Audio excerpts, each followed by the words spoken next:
از باغسار، از ذوق گلکار، از این سرزمینی همیشه بهار، از رادیوی تاجیکستان برنامه خورم دیار.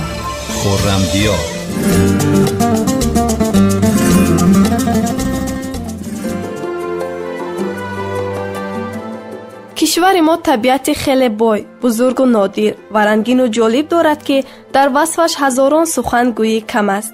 در برنامه نوبتی ما از امکانات سیاحی اولین ناحیه در هیئت جمهوری تاجیکستان، یکی از منطقه‌های سیاحی و تاریخی کشور، برنامه را پیشنهادتان خواهیم کرد.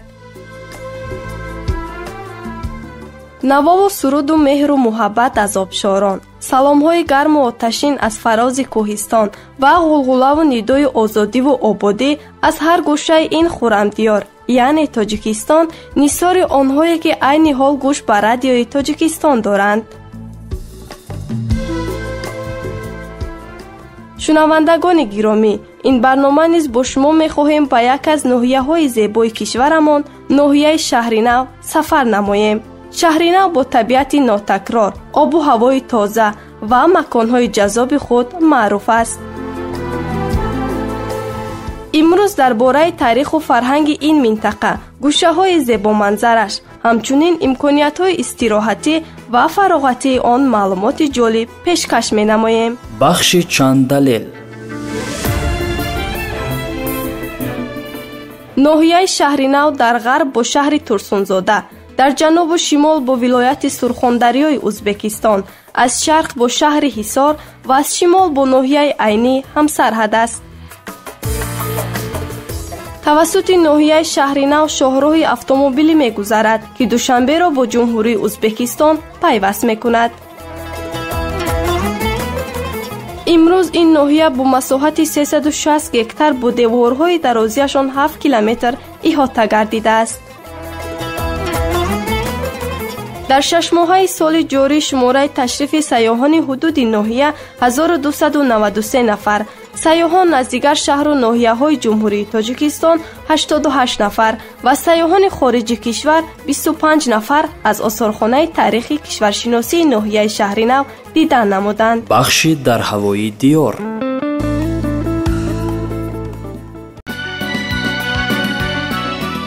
همزمان یادآور می‌شویم که در ناحیه هنرمندان به هنرهای آهنگری، کلالگری، کاسبی، سنگتراشی، کندکاری، قالین‌بافی، زردوزی، چوب تراشی و کندلنگاری مشغول می‌باشند. بهر معرفی هنرهای مردمی و تشویق و ترغیب مکان‌های سیاحی ناحیه در رادیو و مجله‌ها، شبکه‌های تلویزیونی و شبکه‌های اجتماعی، مقاله‌ها، رسم‌ها و ویدیورولیک‌ها منتظم به راه مانده شده است. بخش دامان گلفشان.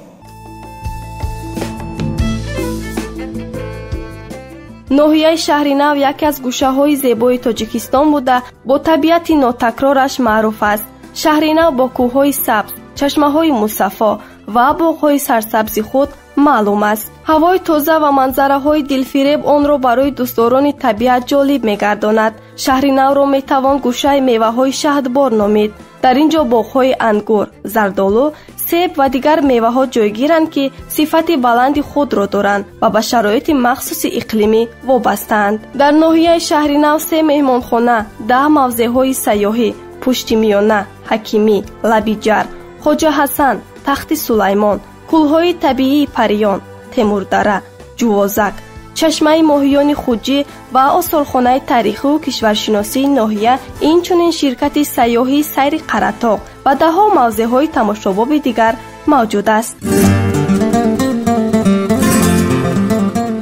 علامت‌ها، نشانه‌های سریراهی و خریطه سیاحی کشور با 2 زبان، تاجیکی و انگلیسی تهیه گردیده درآمدگاه ناحیه در شاهراه دوشنبه ترسونزاده نصب کرده شده است که برای معرفی نقطه‌های سیاحی و راهنمایی برای سیاحان مساعدت می‌کند. برای ترغیب مکان‌های سیاحی، کوه‌ها، عالم نباتات و حیوانات در حدود ناحیه بوکلت‌ها نیز آماده گردیده است که برای آموختن سیاحان داخلی و خارجی مساعدت می‌نماید.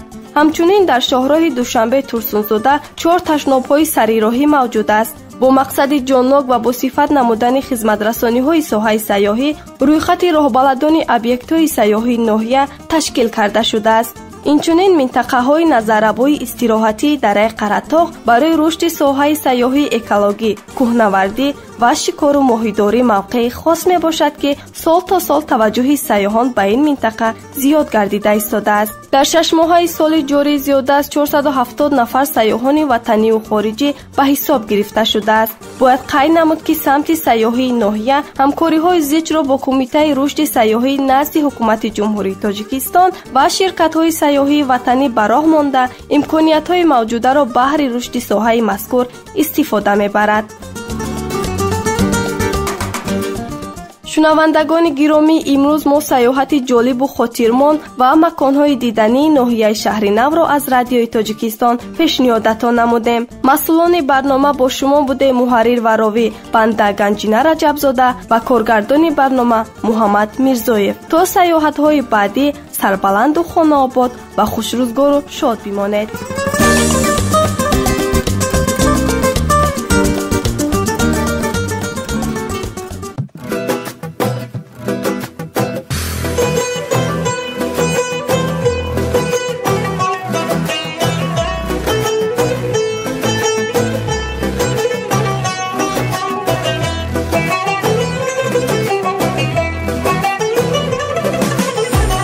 وطن افسانه پردازه تو را افسانه میخواند حقیقت نام آثار حقیقت خانه میخواند یکی در کوه ساری شاد ماند قصر میبیند یکی کاشانه ای غم در بغل کاشانه میخواند وطن ای جان وطن ای دل وطن ای سرزمینی گل بهشتی ما بهشتی ما بهشتی ما بهشتی ما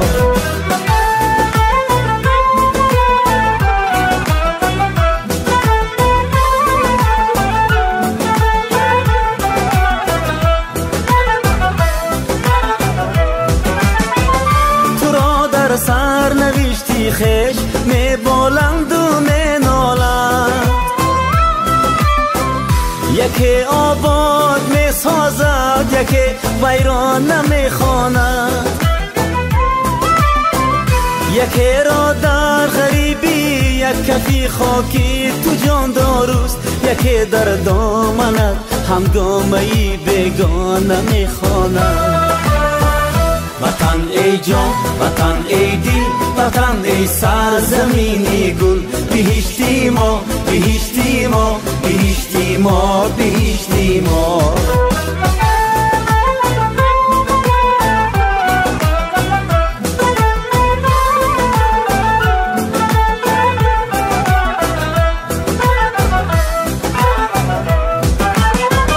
تو را مردی ره منزل به منزل میکند دنیا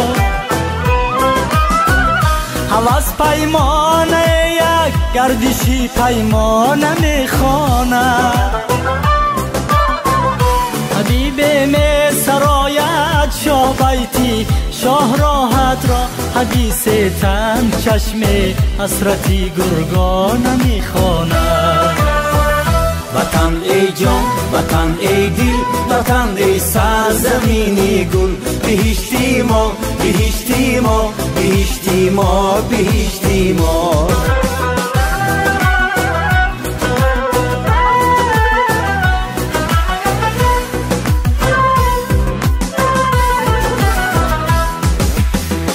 محل باز ذکری نظر صد پارت خانه جهان سازه ز هستی گوهری یک دانه میخوانه تو اما با همه یک مادر هستی یک وطن هستی که هرچی آید از فرزندها شکرانه میخوانه وطن ای جان وطن ای دل وطن ای سرزمینی گل